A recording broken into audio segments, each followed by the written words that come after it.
It gives me a lot of joy today to speak to you about Babaji, who's our main master. And in case some of you haven't learned a lot about him, I'll say a few words about him first, and then I will tell you some of the teachings he's been giving me during the pandemic. So during the pandemic, I tried to have a liberation breath session on myself once a week, and I called it Breathing with Babaji. And I breathe a lot, you know, maybe a couple hours. And I received a lot of information, and I started writing it down during the rebirth. I'd have a little card, and I'd write down these things. And I said to Marcus, boy, this is really outside the box what I'm hearing. So then I thought, okay, maybe I should start writing a book outside the box with Babaji. And I have started a spiritual blog, by the way, with that title. And I'm working on this book, and maybe I have 40 pages down. So I'll tell you some of that. So first of all, why did I want you to know about Babaji and what it means to have Babaji in your life? It's because, of course, I want you to have an easier life. I want you to feel protected during these times, which Babaji called the Kranti, global revolution.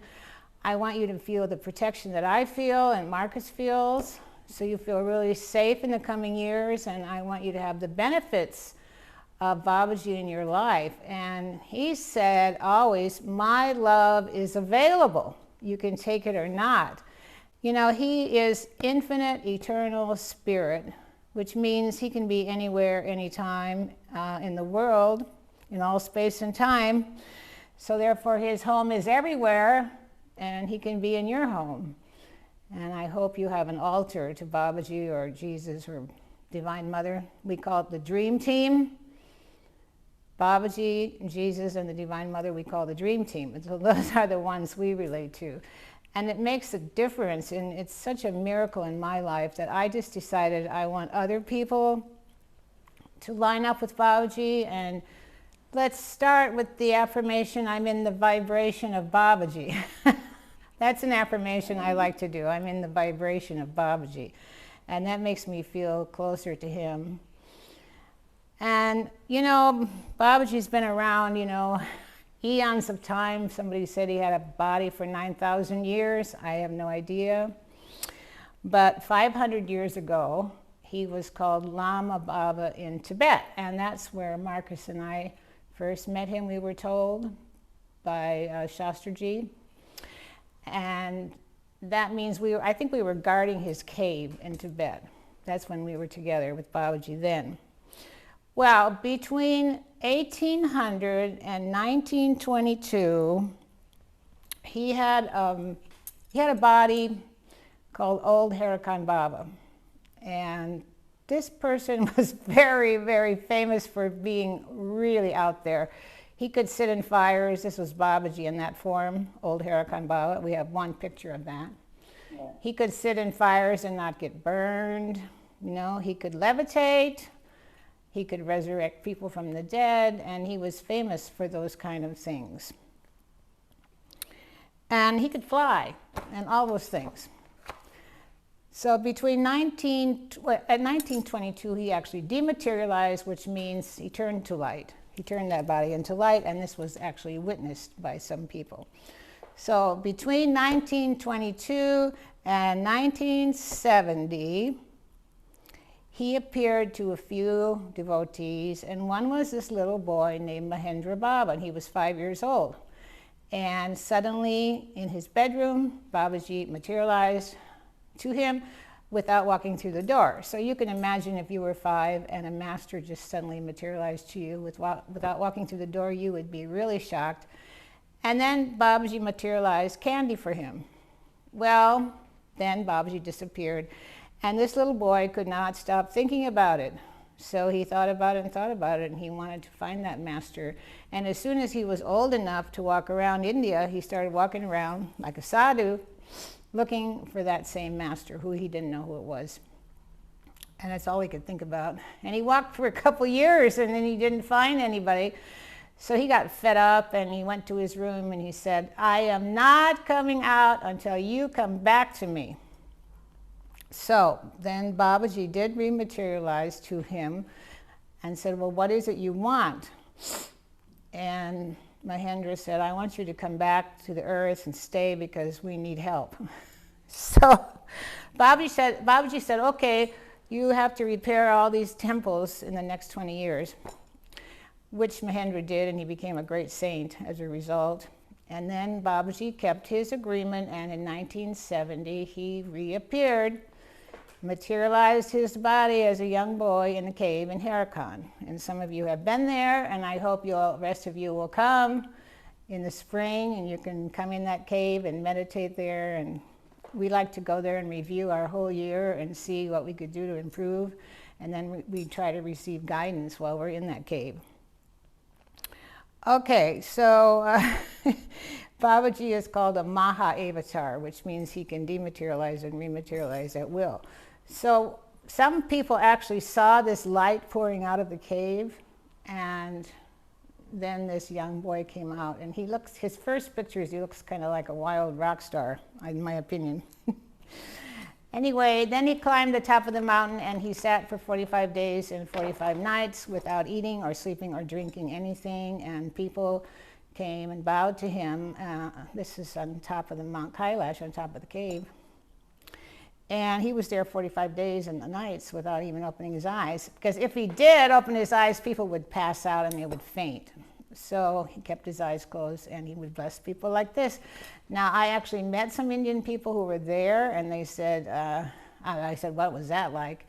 And, they said all their past lives came up and their future, and they saw the past, present, and future in his presence and so on. So it's pretty amazing. And then after 45 days, he came down and he reclaimed Harakan as his property. And what happened was they said, you're too young and you couldn't possibly have this property before. And so they took him to court. Some people don't know this story.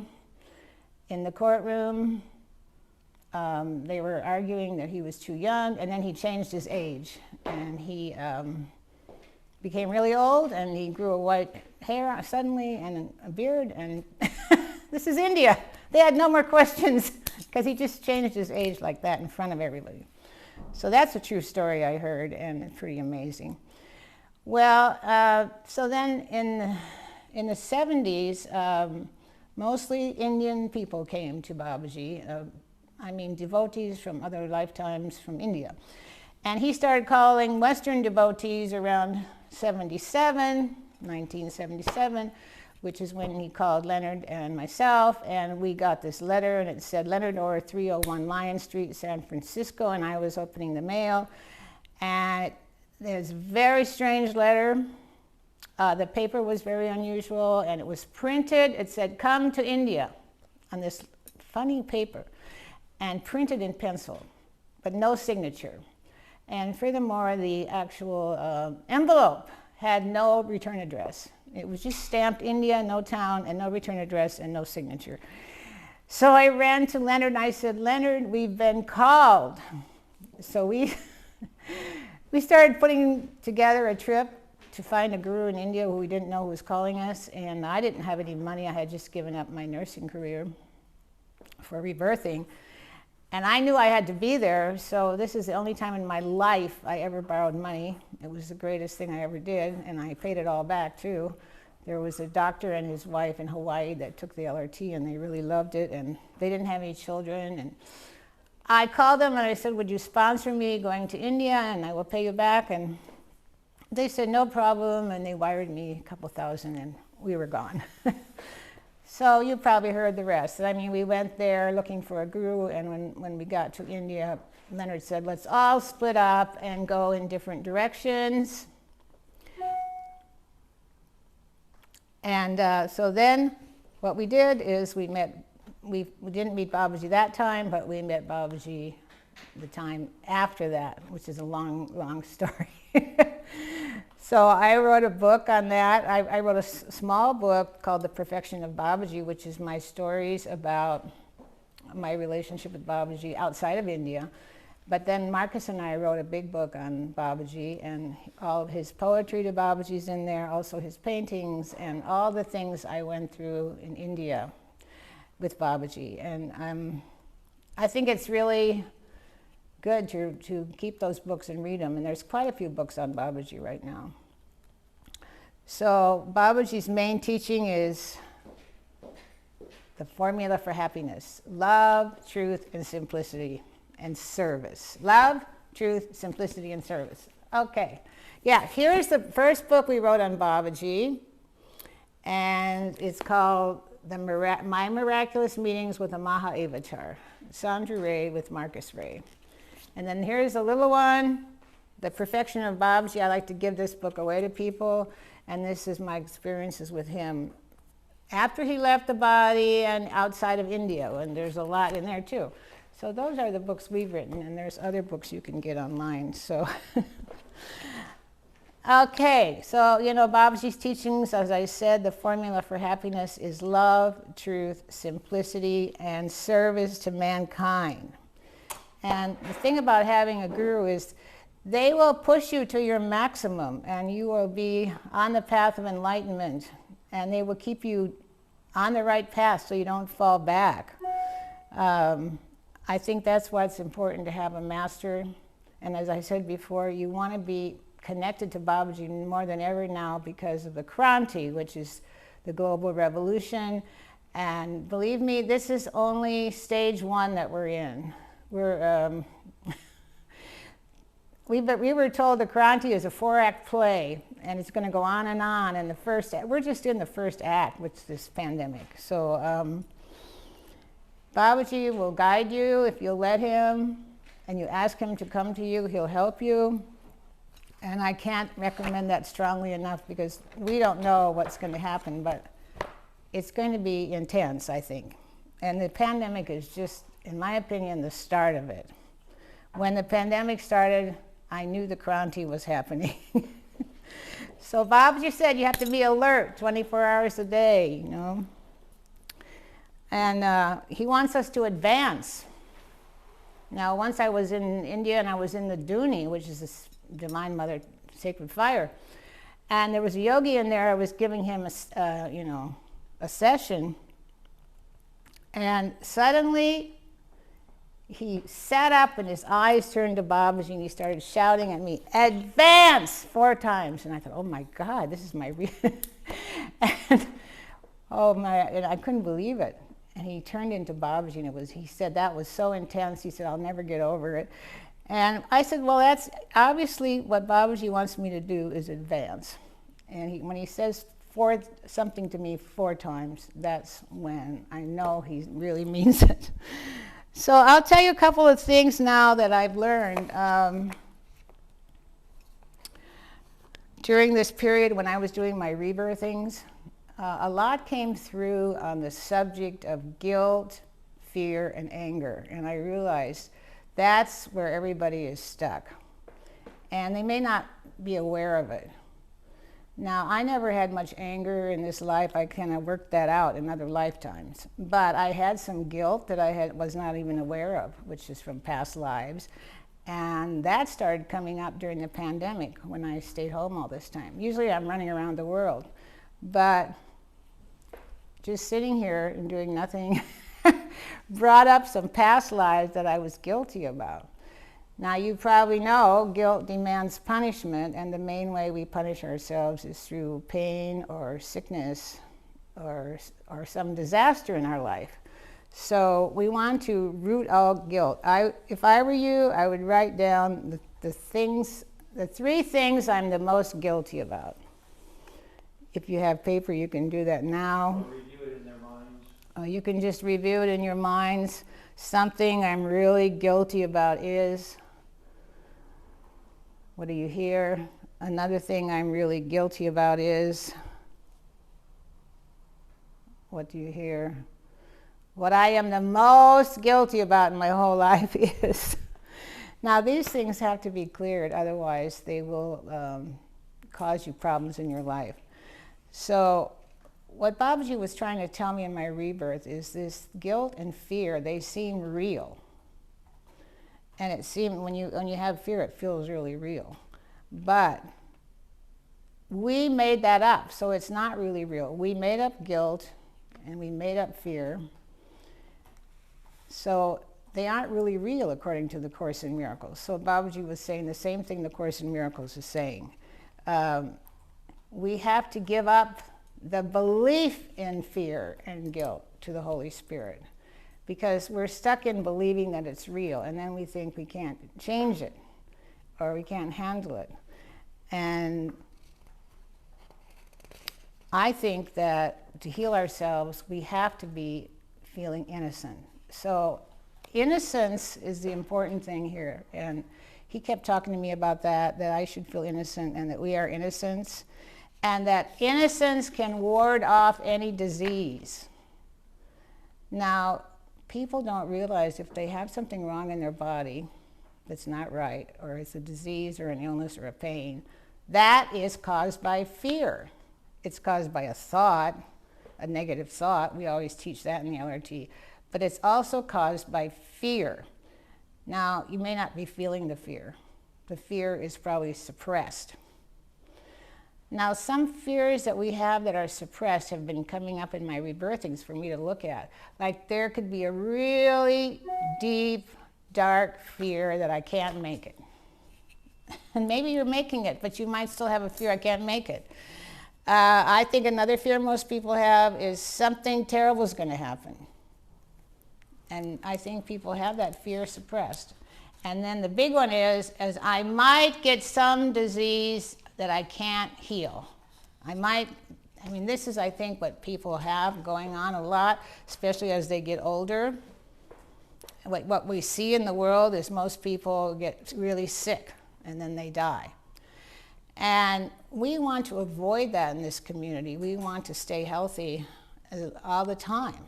And it's possible to be healthy all the time. But you do have to handle these suppressed fears because eventually they'll get to you. Like something bad is going to happen, that one, or I'm not going to make it, or I'm going to create some big disease or pain or sickness I can't get over. I think those are the big fears that people have. And what you have to do is look at how you have it worded in your mind, and you have to consciously turn it over to the Holy Spirit. First of all, you have to identify the thought that's causing the fear. Like, I can't make it, something bad is going to happen, I'll never get over this condition. You have to find the thought, and then you have to realize it's a fear, and then you have to turn it over to the Holy Spirit. And the Holy Spirit will take, Babaji said, as much fear from you as you let him. So then I started looking at, well, what if people have a fear of giving up fear? Well, they might have a fear they can't give up fear, or they might have a fear that they won't give up fear, or they have fear of giving up fear. So it's all about fear, and we don't even feel it sometimes because it's scary to feel fear. I don't like to feel fear. It's scary in your body. So what most people do is they suppress it, and then it turns into some kind of ailment. And the ailment could be a pain, like I said, or a sickness, or a condition, or a symptom. Could be just a symptom in your body.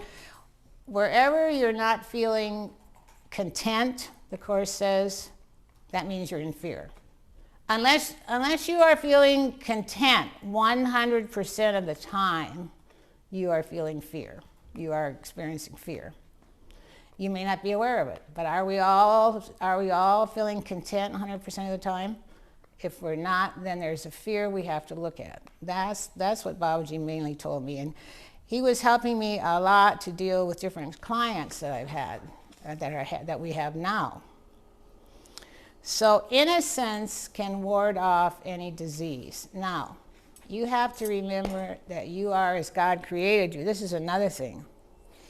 That means you are already innocent, and the guilt is not even real, because God does not see your guilt and make your guilt real. God does not see your fear and make your fear real.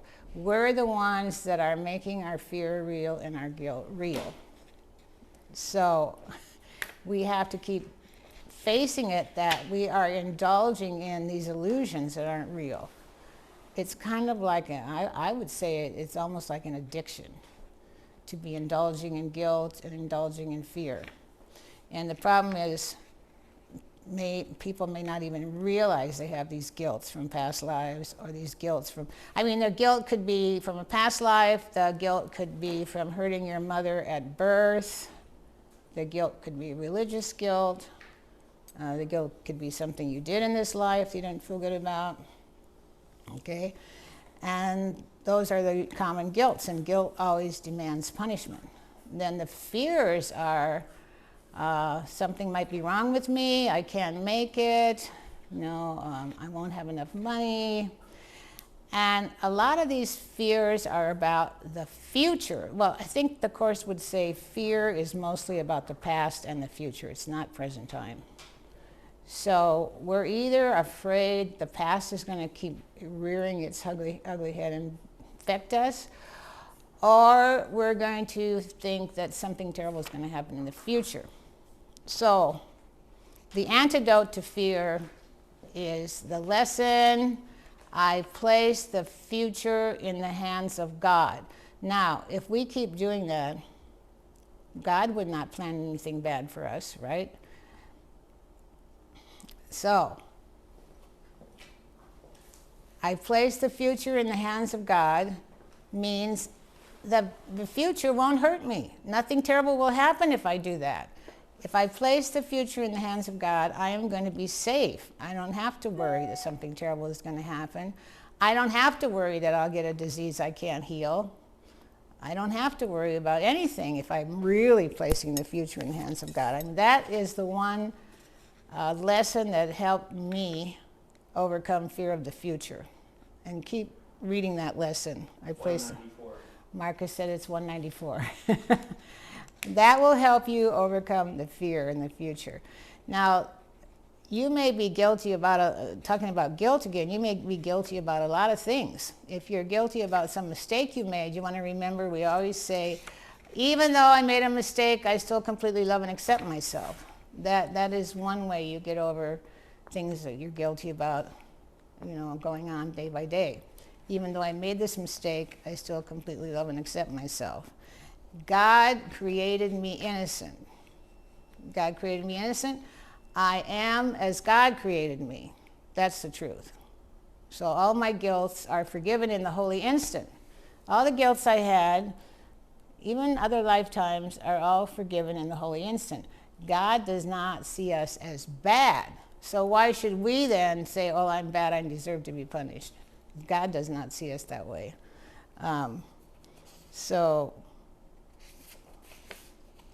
I think the other thing the Course would say is you have to accept the atonement for yourself, and that's the same thing. That's what Babaji would say. You are accepting your real self. I am as God created me. What the atonement does, it corrects all your wrong thinking. So if you say, I accept the atonement for myself, that corrects all your wrong thinking, and that means you forgive everything, and therefore you are the perfect love of God. Now that was one whole breathing session I kept hearing, you are the perfect love of God. I kept hearing that in this breathing section, and I thought, wow, that is a really good feeling. I am the perfect love of God. Therefore, I am perfect. Now, in my case, my personal lie was I'm not perfect, and it was really brutal for me to overcome this because the church, the Lutheran church, said, you can't be perfect. That's wrong. Only God is perfect, and if you try to be perfect, you are taking the name of God in vain. Well, it's actually the opposite. If you're not claiming you're perfect, you're taking the name of God in vain. So I was so mixed up on this, I said to Marcus, I think I need to go back to the Lutheran church and sit there and forgive everything, what they taught me about guilt and fear and everything. So we did. We went, we looked up a Lutheran church, and we took a lift over there, and we sat through the whole service, which was pretty grueling because they talked about sin, they talked about guilt, and so on. And I had to sit there and just forgive it and forgive it and forgive it, which I did. And then I actually took communion, and I cried because I felt like now I am finally complete with the church. So you might have to do that. You might have to look at your church conditioning that tells you you're guilty, and you know, you may have believed it. You may have believed it, and they told you you're a sinner. And I mean, if you weren't a Catholic in this life, you might have been in the last 5 lifetimes, right? So I think it's really important to clear religious conditioning. So the correction of all your wrong thinking is the atonement. So I used to write in lipstick on my mirror, I accept the atonement for myself, when I first got the Course in Miracles. And I'm still saying that. I try to say that daily. I accept the atonement for myself. Because that means I'm remembering who I am. I am as God created me. And furthermore, I accept the atonement for myself. I am the perfect love of God. These are the thoughts that Babaji kept giving me in these rebirths, and they're just like the Course in Miracles. And by the way, you know, Jesus was trained by Babaji. I don't know if you knew that. Babaji actually shaved Jesus' head before he took his ministry. We know Jesus was in India. We have proof of that. And Babaji used to come out on Christmas Day every hour to acknowledge Jesus. And he said, I don't need thousands of devotees. I just need one good one like Jesus. He used to say that. Okay, so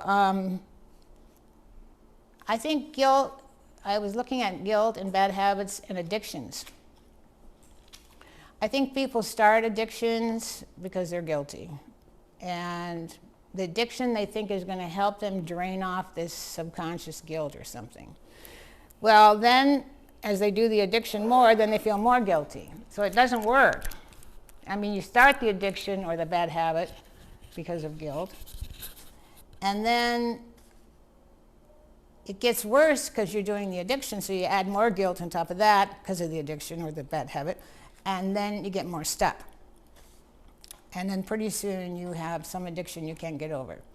Well, I think one has to really look at guilt and addictions, and if you're trying to give up some addiction, you have to process your guilt, or the reason you started the addiction. So at first the addiction might feel good because you're kind of rebelling and, you know, you feel like you're claiming your power, and then as you get guilty about the addiction, you get more and more stuck. So you have to keep forgiving yourself for guilt and look at why, what is the thought causing my addiction or my bad habit? And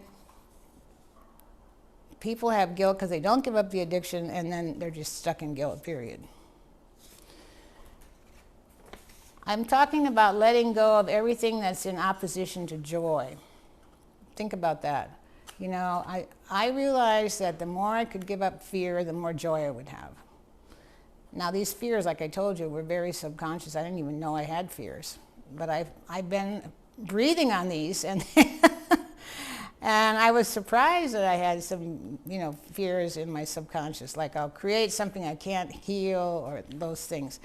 And that's keeping me from being in joy.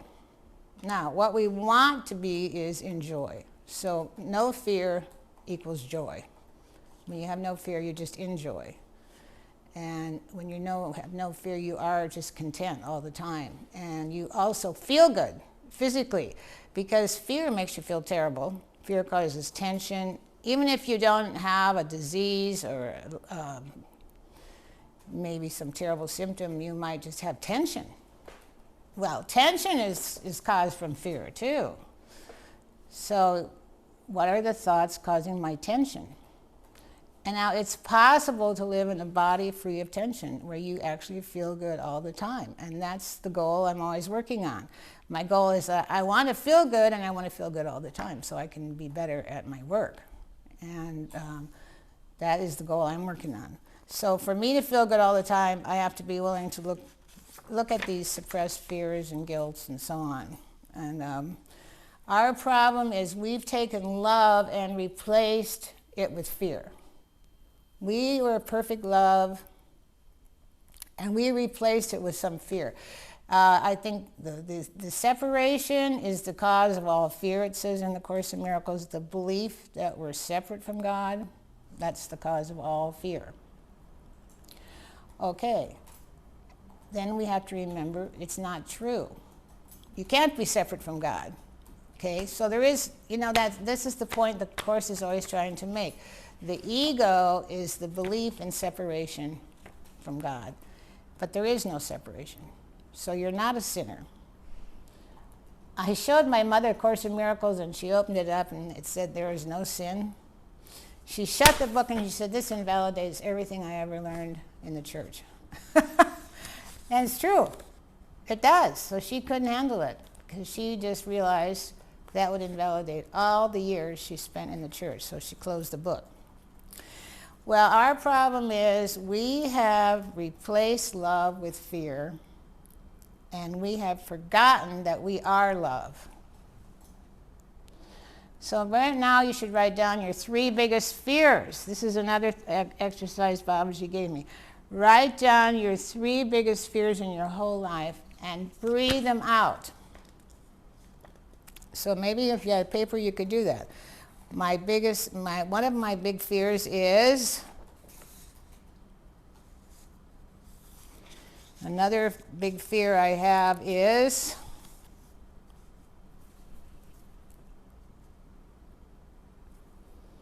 my biggest fear in my whole life is,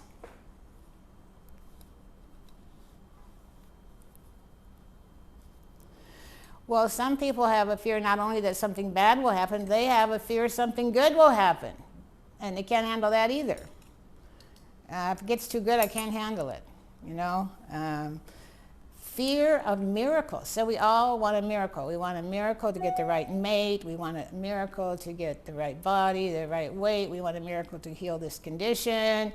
And so we all ask for miracles, but the Course says purification is necessary first. What do you have to purify? You have to purify your fear of the miracle, okay? So what is your fear of having miracles in your life? Your mind might be blown. It's unfamiliar. So the thing is that we're all afraid of the unfamiliar. Well, the unfamiliar is God, really. So we all want to go to the next level, but we have a fear of the next level because it's more of God, and we're really afraid of God. That's the truth. That's what the Course says. Well, what if you could just go to the next level and it was easy? And Babaji kept saying, the next level is not harder, it's easier. So once I make this jump and I just finally do it, and get to the next level, I say, why was I so worried about this? This is more fun, this is better, I feel better, I'm happier at the next level. Why was I worried about going to the next level? It was fear of the unknown and lack of faith, really. So here is a good affirmation, I think. I am in the dimension of my perfection. That also came to me during a rebirthing session I had. And I thought, wow, that feels really good. I'm in the dimension of my perfection. And that really worked for me because that's the opposite of my personal lie. So what you should do is take the opposite of your personal lie and say, I'm in the dimension of whatever your eternal law is. I'm in the dimension of my innocence. I'm in the dimension of my perfection. I'm in the dimension of whatever is the opposite of your personal lie. And that particular rebirth I had made me so happy because I just loved that thought. I am in the dimension of my perfection. I suggest you borrow that. And I am perfect love of God. Perfect love casts out fear. You can't get rid of fear by trying to manage it or handle it. That makes it even more powerful. The only way to get out of fear is perfect love. Perfect love casts out fear. So I am in the dimension of my perfection. I am the perfect love of God. These are the kind of affirmations Babaji kept giving me in this session. I'm in the dimension of my perfection. I am the perfect love of God. Therefore, I am perfect 100% of the time. I am 100% perfect 100% of the time. So whatever your personal I is, let's say it's I'm guilty, then you should say I'm 100% innocent 100% of the time. It's like, you know, you think of fabric, it's 100% cotton or 100% wool. So you are 100% of your eternal law. You are 100% innocent, you're 100% of the time. Or whatever the opposite of your personal law is. Okay, then one particular rebirth I had, Babaji talked to me about meditation. Now, I've never been good at meditation. I sit there and nothing goes on. Nothing comes up for me. Yeah, you can say, well, that's good, you're blank. Yeah, I suppose that's the point, but I don't like it. Just sit there and just feel blank. So he said, for you, I'm going to give you a special meditation, Sondra Ray, and you're going to love it. So I thought, wow. Okay, I kept breathing, and the meditation he gave me is that I should meditate on Babaji's music called Goma. There's 3 Goma tapes who are tapes which are done by Babaji devotees in England. This family, the man and his wife and their son, and they play this beautiful music together. And one is called Ocean of Devotion. Another one is called Sacred Source. And another one is called River of Grace. Now just notice how beautiful the names themselves are of these CDs. River of Grace. And then you can actually hear the river and Huracan in the background sometimes. And this music is nothing but mantras, okay? Even if you don't know the meaning of the mantras, it goes in you. It goes in you. And you should breathe to this. So he gave me the assignment that I should breathe every day for half an hour at least, preferably an hour, to one of these 3 CDs. And if you take some of our courses, we can get that music to you. But the mantras are so incredibly beautiful. It's not just Om Namah Shivaya. What's that? They can look for Goma. Okay, Marcus says look for Goma on the internet. G-O-M-A, that was the name of the group. These mantras are so beautiful. What they do is they purge you of stuff. And what happens is you'll be breathing and the mantra will push out of your subconscious some crap that you need to get rid of. And it's very healing to breathe to these mantras. Now, then he gave me the assignment to try to stay conscious on the mantra the whole time, which is not easy, because my mind wanders. Okay, if stuff comes up from your subconscious, that's okay. You just notice it and let it go.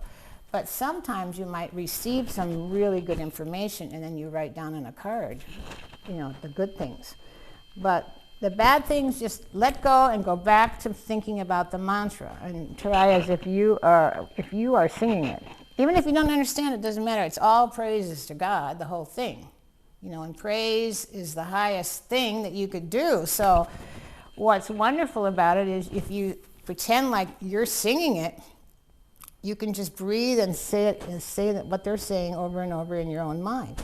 The more you can focus on the mantra and stay conscious on the mantra, he said, the more you get healed of whatever you have going on. And I found it to be true. Now, I really recommend this as a daily practice. Now, we've been pretty good since Navaratri. We've been doing the arti every day. I'll just tell you what we do for daily practices, and you can pick and choose what works for you. But I mean, first we get up and we sit together on the couch and we do our Course in Miracles reading up from the text, and we talk about it. And then we do the 5-point prayer, which most of you already know. The first one is you set the stage by reading the text. Then the next one is you say forgiveness. Then you say gratitude, then you say the petition, and then you do a closing by reading a workbook lesson. So number 1 is you read something from the text. Number 2 is you say, I want to be forgiven for this. I forgive myself for that. I want so-and-so to forgive me. I want to forgive whoever it is. Then you express gratitude, and we do this out loud. Then you state your petition for the day, what you want to create, and then you read Course in Miracles lesson. So we always do this every day. That's been our regular devotion. Since Navaratri, which just ended recently, during Navaratri we chanted the Arti every day, and then we liked it so much that we're adding that. So we actually chant the Arti every day now too. And that's songs to Babaji. And, you know, you can get them, you can call Baka Ashram and get copies of it and so on. And the best Arti that I know of, which is praise to Babaji, was done by Hari Govind, who recently passed. But I mean, I'm sure you can get that particular one. So we've been doing the Arti, then we were pretty high. Then I try to do Ho'oponopono every day, and I try to do forgiveness prayers. And so we've been doing a lot of devotions during the pandemic because I was trying to clear some past lives, and because we were trying to help the energy here in Washington, D.C., which you know was a disaster during the courthouse fiasco and all that. So we've been really working a lot, as much as we can, spreading Babaji's energy to the city. So now, do you guys have any questions? We have 11 minutes. I can talk more about the teachings of Babaji too, but I want to see if you have any questions first. Talk a little more and then do the questions. Oh, okay. Okay. So Babaji's main teaching was you should be lively, enthusiastic, and active. And you should be happy, and you should be peaceful, and you should be inspired. And always going forward. And he said you should get beyond satisfaction and dissatisfaction. You don't even think about it. And he told me personally, be not concerned with praise or abuse. Just do your work. This really helped me being a public figure, you know. So I was saying, wow, what is these people thinking of me or whatever? Forget it. Be beyond it. Get beyond satisfaction, dissatisfaction. Don't be concerned with praise or abuse. Just do your work. That's what he told me. And he said you should keep the company of saintly people. Like in the spiritual life, this is called being forced to adapt upward. If you put yourself with the highest people you can think of, you are forced to adapt upward. This is why we like to go to India every year and be with the yogis and the saints and the gurus. They force us to adapt upward.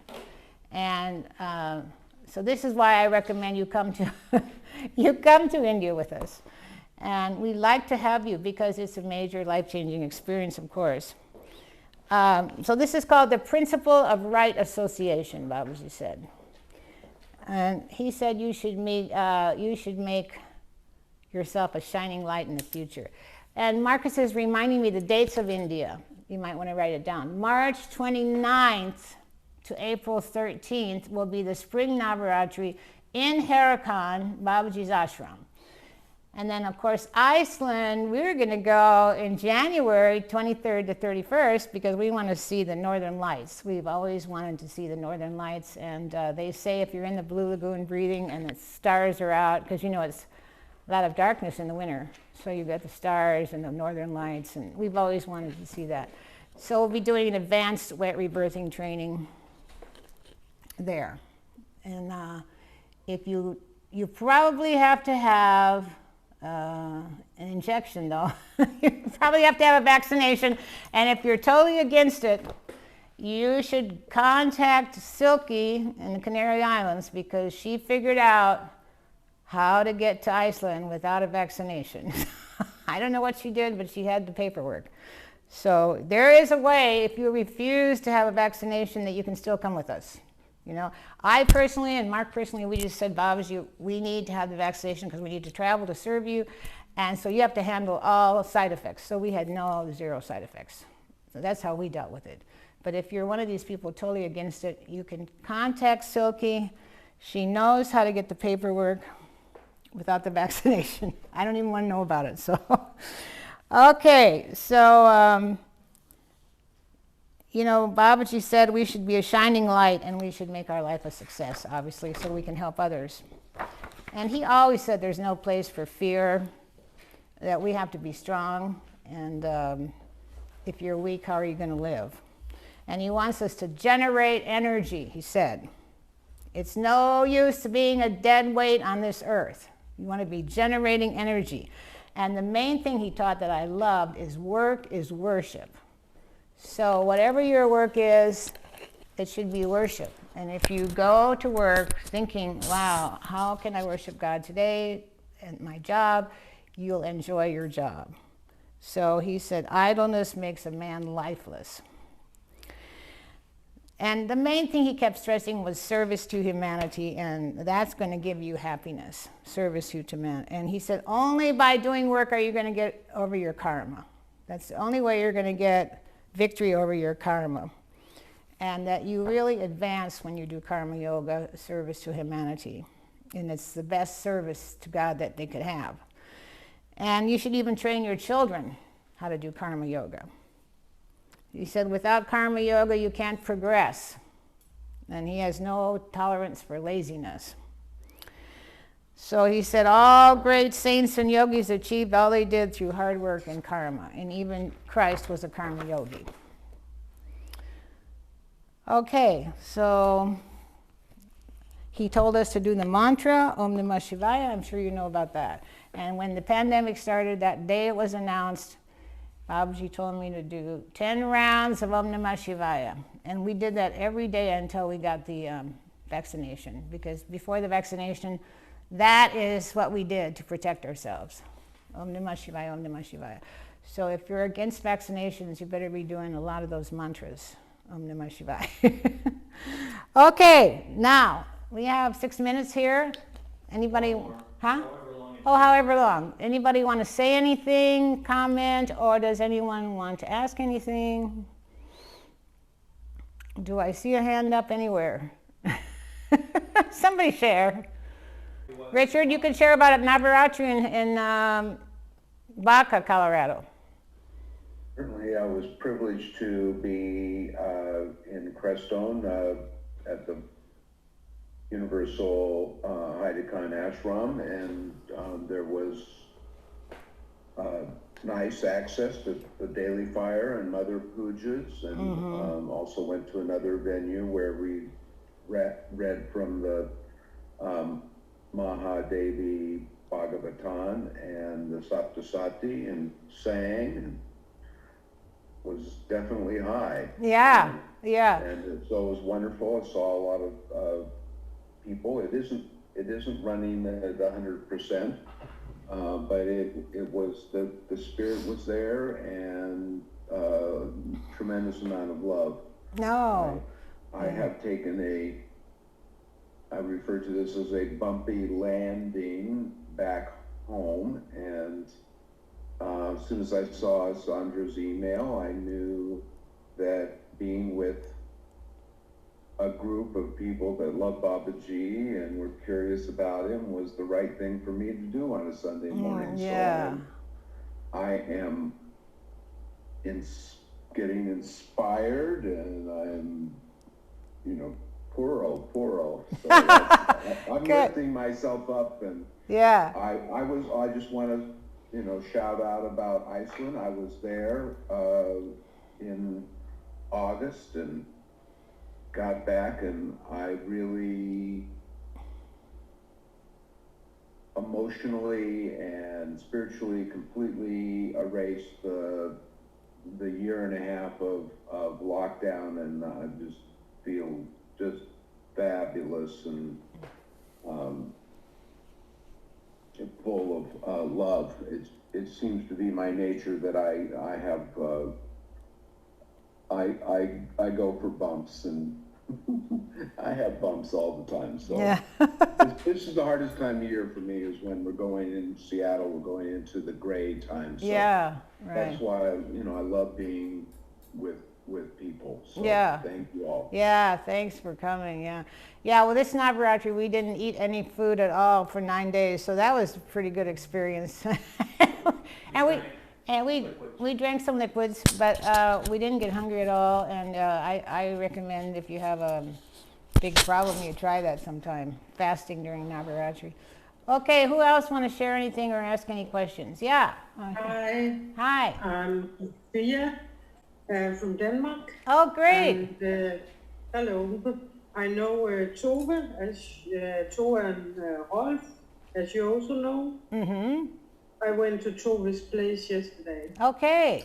Oh, and good. had a breathing session, and I don't know anything about Babaji. Well, I And, hope I whetted your appetite today.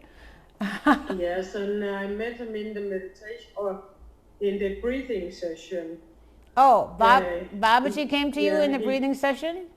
Yes, and he was standing next to me, healing my stomach with some smoke and things. Wow, And, fantastic. It was very, very powerful, and I became like a light body, and we were sitting in opposite each other, and were meditating. And there was coming light out of his head into my head, out of my throat into his throat, so, and the heart and everything. Was this yesterday? Yes. Oh my God, that's amazing. You know, then he really came to you, because if you see him in a dream or if you see him in a vision and rebirthing, he really came to you, because you can't make it up. He always told us that. You can't make it up. So you had such a blessing. That's fantastic. Well, I hope you come with us to Heracon next spring then. I need to. I talked to Tove about it, and she said, oh, wow, this is amazing. Tomorrow you have to, she sent this link to me. Okay. With everything, so Oh, I'm so glad you shared that. That is so beautiful. It was really, really powerful. That is really, really amazing. Wonderful. Wonderful. I love those stories. Yeah. Yes. Well, he's blessing you all right now. I know Babaji's blessing all of you on this call, because you came, and so you're connected. So you're in the dimension of your perfection. Is there anybody else that wants to say anything or ask a question or share anything? I wanted to ask a question. This is Barbara. Yeah. And as always, you're right on time in my life. Okay. And there was a sentence that you said, and one of the words I didn't get, so I'm going to read it. Okay. And you said, I am in the blank of my perfection. What was that? Dimension. Word? I am in the dimension of my perfection. Oh, okay. And here's another one. My perfection is taking over all areas of my life. I'm in the vibration. I'm in the vibration of Babaji. I'm in the dimension of my perfection, and my perfection is taking over my whole life. Okay, anybody else? That's it, Marcus? I want to share. This is Pam. Hi, Pam. Can you hear me? Yeah. Yep. Yeah, I just wanted to share. I too do the RT every morning, and it's just been so helpful for me to just keep me alert at work and focus, and I feel like guidance comes really easy. I think it just clears everything that's in the way. I know. And it just helps so much. It's been a great practice over the years. Right. So I highly recommend it too. And which version do you have? Hari Govind singing, or who do you have? Yeah, I got it on Amazon.com, the Hari Govind. Yeah, good. I recommend that one. The Hanuman and the... Yeah, I recommend all that. Hari Kandeshwari. Yeah. Great. Yeah. Okay. And when was it you went to Heracon? So I went with you back in 97. 97, okay. It's been a long time. Yeah, time to go back. You need a refresher. Time to go back. You know what Babaji said?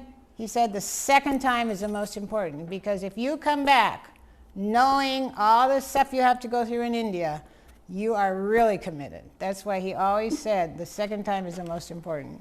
And you've been about 45 times. I've been there 45 times, yeah. Okay, so India, as we said, is March 29th to April 13th. So we hope you come with us. So it's great to see all of you. I appreciate you coming. And we've recorded this so you can hear it again or give it to somebody else. Okay.